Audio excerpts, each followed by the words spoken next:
সোণোৱাল মিছলীয়া মিছলীয়া মিছলীয়া ধৰ্মানন্দ সোণোৱাল মিছলীয়া মিছলীয়া মিছলীয়া নৰেন্দ্ৰ মোদী মিছলীয়া মিছলীয়া মিছলীয়া নৰেন্দ্ৰ মোদী মিছলীয়া মিছলীয়া মিছলীয়া Go back, go back go back Modi চৰকাৰ go back, go back go back Modi চৰকাৰ হাই হাই হাই হাই হাই হাই আপোনালোকে আচ্ছা যিটো সংগঠন মানে গোটেই অসমত এইটো নিৰ্বাচনৰ আগত আপোনালোকে যিটো আন্দোলন আৰম্ভ কৰিছে সেইটো আৰু উদ্দেশ্য কি আপোনালোকৰ?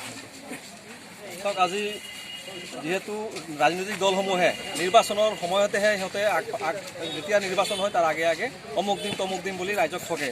তো আমি আমাৰ যোনটো দীৰ্ঘদিনীয়া দাবীসমূহ আছে যেনে চাহ শ্ৰমিকৰ দৈনিক মজুৰি 351 টকা বৃদ্ধি কৰিব লাগে বুলি আমি তাহানিৰ পৰা হাল্লা কৰি আছোঁ। আজিলৈকে তেনেকুৱা মানে দৰমহা বৃদ্ধি কৰা আজি কথালৈ আমি গম নাপালোঁ।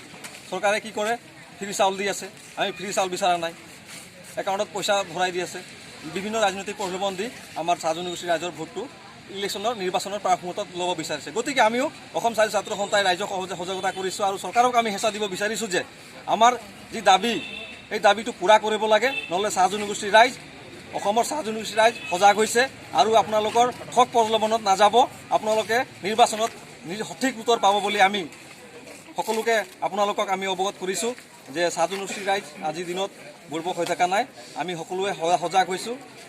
আমাৰ দাবীসমূহ অতি সোনকালে পূৰণ কৰিব লাগে। যদি দাবী পূৰণ নহয় তেতিয়াহ'লে আল্টিমেটটো আমি নিৰ্বাচনৰ সময়ত দেখা পাব বুলি আমি ব্যৱস্থা কৰিম। আপোনালোকৰ দুটা প্ৰধান সংগঠন আছে, আচ্ছা আৰু আশা। আপোনালোকে এই দুইটা সংগঠনে পৃথক পৃথকভাৱে আন্দোলন কৰি আছে আপোনালোকৰ সমস্যাসমূহৰ বিষয়ে। স্বাভাৱিক কথা, আমি একলৈ আন্দোলন কৰা হৈছে আৰু হৈ আছে, তাতে কোনো আমাৰ নাই। আৰু এটাই আমাৰ মূল দাবী হৈছে যে আমাৰ দৈনিক মজুৰি 351 টকালৈ বৃদ্ধি কৰিব লাগে, জনজাতিকৰণ কৰিব লাগে। আৰু আপোনালোকে চাওক, আজিৰ তাৰিখত 167 টকাত এটা শ্ৰমিকে মাহত 5,000 টকাই নাপায়। এই 5,000 টকাত এটা পৰিয়ালে কেনেকৈ চলে? এই সৰ্বানন্দ সোণোৱাল আহক, যদি ইমানে ভাল আছে আপোনালোকে কলম কাটক, পাত ছিঙক, তেতিয়া গম পাব 5,000 টকাত কেনেকৈ লাগে।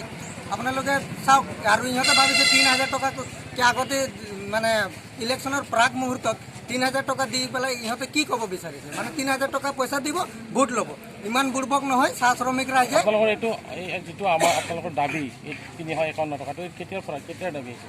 এইটো আমাৰ বিগত, এইটো আমাৰ দাবী নহয়, এইটো আমাৰ অধিকাৰ। হয়, অধিকাৰটো কেতিয়াৰ পৰা? এইটো আমাৰ অধিকাৰ। আমি 5টা বছৰৰ আগৰ পৰাই কৈ আছোঁ। আৰু বিজেপি চৰকাৰ নিজেই কৈছিলে, গাদী দখল কৰাৰ আগতে নিজে প্ৰতিশ্ৰুতি দিছিলে যে 351 টকালৈ বৃদ্ধি কৰিম বুলি, জনজাতিকৰণ দিম বুলি, মাটিৰ পট্টা প্ৰদান কৰিম বুলি, কিন্তু আজিলৈকে এটাও একো নকৰিলে। আৰু লগতে আমি ধিক্কাৰ জনাইছোঁ আমাৰ স্থানীয় বিধায়ক চৰণ বড়ো ডাঙৰীয়াক। তেখেতেও আমি চালোঁ আমাৰ মাজবাটৰ বিধানসভাৰ সমষ্টিৰ হয় বা মাজবাট বাঘিৰ হয়, কিবা যে চাহ জনগোষ্ঠীৰ বাবে যে এটা মাত মাতিছে, জনজাতিকৰণৰে হওক বা মজুৰি বৃদ্ধি হওক, এটা মাতো আমি দেখা নাপালোঁ। বিধানসভাত একো মাত মতা নাই, আমি চায়ে নাপালোঁ। আৰু তাৰ প্ৰত্যুত্তৰ কিন্তু এইবাৰ 2021ত আমাৰ চাহ শ্ৰমিক ৰাইজে কিন্তু দিব। এইটো আপোনালোকৰ জৰিয়তে এই শাসনাধীন বিজেপি চৰকাৰ তথা এই BPFৰ চৰণ বড়ো ডাঙৰীয়াক আমি খতিয়ানি দিব বিচাৰিছোঁ।